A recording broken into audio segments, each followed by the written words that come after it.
Baik, kembali lagi bersama kami di pembelajaran ilmu ekonomi. Kita selanjutnya akan membahas tentang pembagian ilmu ekonomi. Nah, ilmu ekonomi itu dibagi atau terdapat 3 cabang. Yang pertama yaitu ilmu ekonomi deskriptif, yang kedua yaitu ilmu ekonomi teori, dan yang ketiga yaitu ilmu ekonomi terapan. Ilmu ekonomi deskriptif itu sendiri merupakan ilmu ekonomi yang tahapannya yaitu mengumpulkan kenyataan yang penting dengan suatu topik ekonomi tertentu.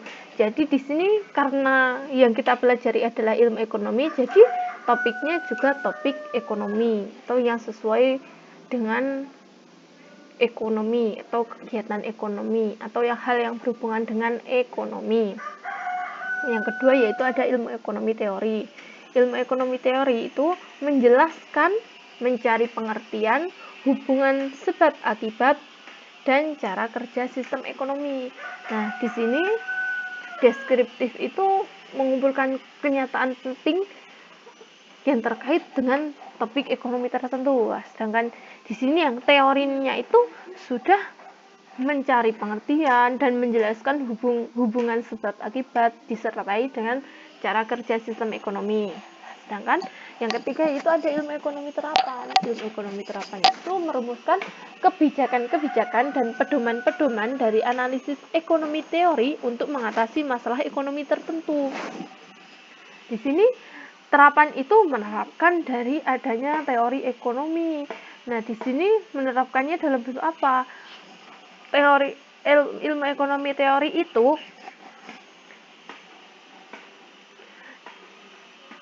dipelajari dan kita buat kebijakan-kebijakannya sebagai pedoman untuk mengatasi masalah ekonomi tertentu. Misalnya di sini terdapat ekonomi teori tentang pengangguran. Nah, di ilmu ekonomi terapan itu dibahas bagaimana sih mengatasi atau mengurangi dari pengangguran itu sendiri. Kebijakannya apa sih untuk mengurangi pengangguran itu?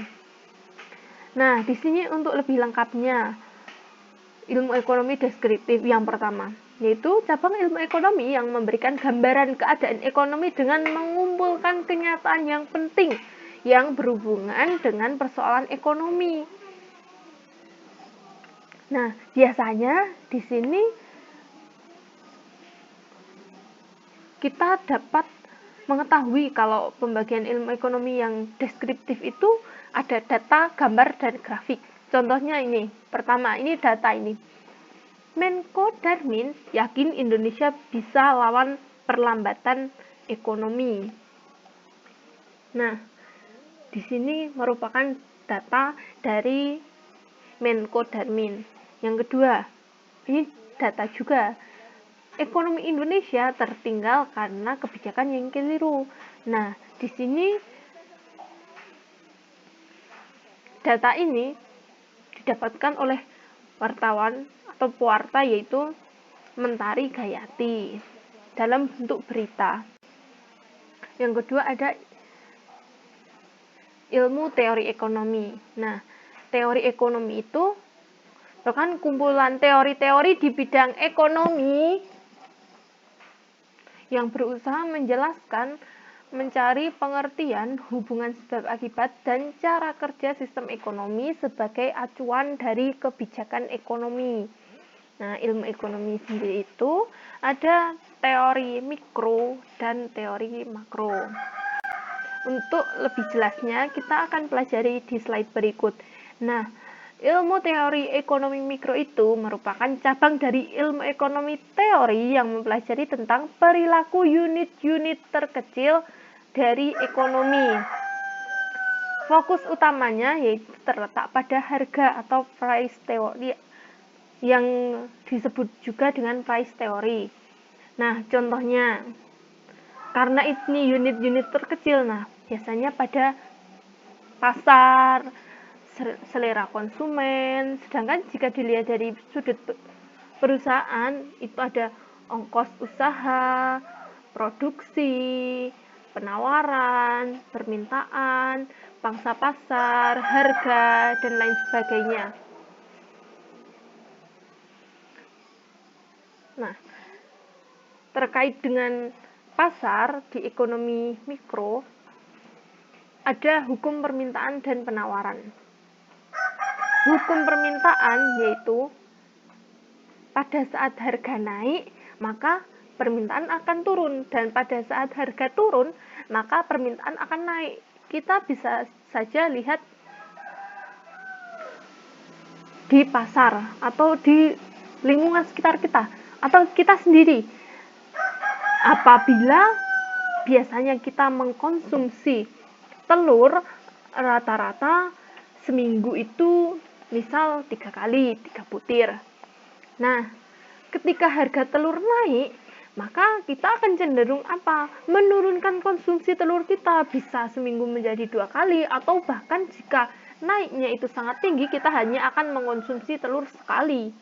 Nah, dan pada saat harga itu turun, maka permintaan naik. Nah, kita sendiri ketika harga telur itu turun, bisa saja kita meningkatkan konsumsi telur karena kita untuk mencukupi kebutuhan kita yang biasanya 3, mungkin kita bisa membeli 5 telur karena harganya itu turun. Nah, faktor lain itu dianggap tetap, misalkan selera, terus cuaca, nah itu tuh dianggap tetap, atau ceteris paribus. Nah, setelah kita tahu hukum permintaan, ada juga hukum penawaran. Hukum penawaran ini bagi produsen. Saat harga naik, maka produsen cenderung memberikan penawaran yang lebih tinggi.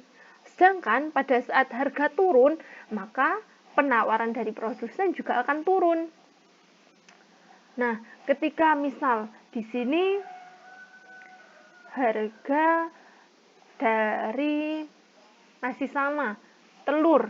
Ketika harga telur meningkat, maka produsen mencari cara bagaimana meningkatkan penawaran atau produksinya untuk tentunya mendapatkan laba. Nah, ketika saat harga turun, maka penawaran atau produksinya itu akan dikurangi untuk menghindari kerugian. Di hukum penawaran ini juga berlaku ceteris paribus atau faktor lain yang mempengaruhi itu dianggap tetap atau sama saja atau tidak berpengaruh. Nah, yang selanjutnya setelah ilmu ekonomi mikro, sekarang kita mempelajari yang makro. Makro di sini merupakan cabang dari ekonomi teori yang mempelajari dan menganalisis keseluruhan kegiatan perekonomian. Nah, sifatnya itu luas atau semuanya, meliputi suatu negara. Fokus utamanya yaitu pendapatan atau income monetary. Nah, contoh itu ada apa? Pengangguran. Biasanya pengangguran itu dianalisis secara nasional. Yang kedua apa? Jelas pendapatan nasional. Pengeluaran negara, kesempatan kerja, ketenaga kerjaan, kemiskinan, stabilitas ekonomi, pertumbuhan pembangunan, inflasi, deflasi, dan lain-lain. Nah, semua isu-isu tersebut dibahas dalam teori ekonomi makro. Nah, di sini disajikan tabel perbedaan ilmu ekonomi mikro dan ekonomi makro agar lebih jelas dalam kita memahaminya. Berdasarkan ruang lingkupnya, ekonomi mikro itu sempit atau unit terkecil. Tadi pasar, harga, selera, itu kan unit-unit kecilnya. Sedangkan ekonomi makro itu luas atau menyeluruh. Tadi seperti pengangguran, ketenaga kerjaan, pendapatan nasional, inflasi, dan lain sebagainya. Selanjutnya, komponen kajian. Jika di mikro itu interaksi penjual dan pembeli di pasar, maka ekonomi makro itu apa? Angka pengangguran, stabilitas ekonomi, inflasi, dan lain-lain. Nah, komponen ini itu merupakan sesuatu untuk menilai, untuk nanti kita mengetahui kenapa ini mikro, karena mikro unit terkecilnya, yaitu ada interaksi penjual dan pembeli di pasar. yang menyangkut ada permintaan dan penawaran, selera, dan lain sebagainya. Sedangkan yang makro itu pengangguran sendiri, stabilitas, ekonomi, inflasi, dan lain sebagainya. Nah, untuk ekonomi mikro itu waktunya jangka pendek. Sedangkan makro itu ada jangka pendek dan jangka panjang. Akan tetapi biasanya jangka panjang karena memerlukan waktu yang cukup lama untuk dapat menstabilkan atau meminimalkan dampak-dampak dari apa yang menjadi kendala pada ekonomi makro. Nah, tujuan analisis sekarang untuk ekonomi mikro itu untuk memahami cara mengalokasi faktor produksi. Tadi faktor produksi seperti sumber daya alam, sumber daya manusia, kewirausahaan, dan lain sebagainya. Sedangkan ekonomi makro itu untuk memahami pengaruh kegiatan ekonomi terhadap kinerja perekonomian.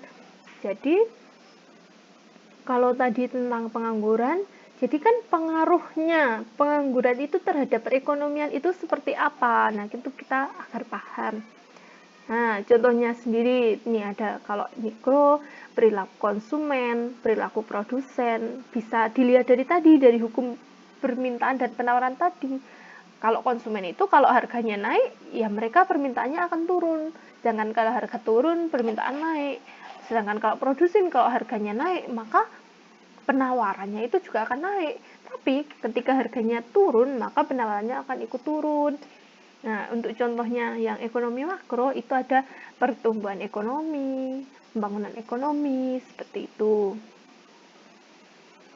Nah, sekarang ada yang terakhir nih, ilmu ekonomi terapan. Ilmu ekonomi terapan itu penerapan dari teori ekonomi. Jadi teori-teori yang tadi telah kita temukan, kita terapkan nih, teorinya dipelajari. Kemudian dibuat kebijakan. Nah, kebijakan yang telah dibuat itu yang sudah dengan pertimbangan yang matang itu diterapkan apabila tadi pengangguran. Teorinya seperti apa itu pengangguran? Kira-kira bagaimana cara mengapa pengangguran itu terjadi? Kemudian kebijakannya apa nih untuk mengatasi pengangguran itu? Dan setelah itu terdapat kebijakan-kebijakan yang sekiranya dapat diterapkan dan memang dapat mengurangi pengangguran, nah itu diterapkan. Nah, di sini bahwa dijelaskan kerangka-kerangka pengertian dari analisis ekonomi itu. Nah, digunakan untuk membuat atau merumuskan kebijakan atau pedoman yang tepat untuk mengatasi masalah ekonomi tertentu. Nah, bisa juga dikatakan bahwa penerapan teori ekonomi dalam kehidupan sehari-hari. Nah, terima kasih teman-teman. Kita lanjut pertemuan berikutnya. Wassalamualaikum warahmatullahi wabarakatuh.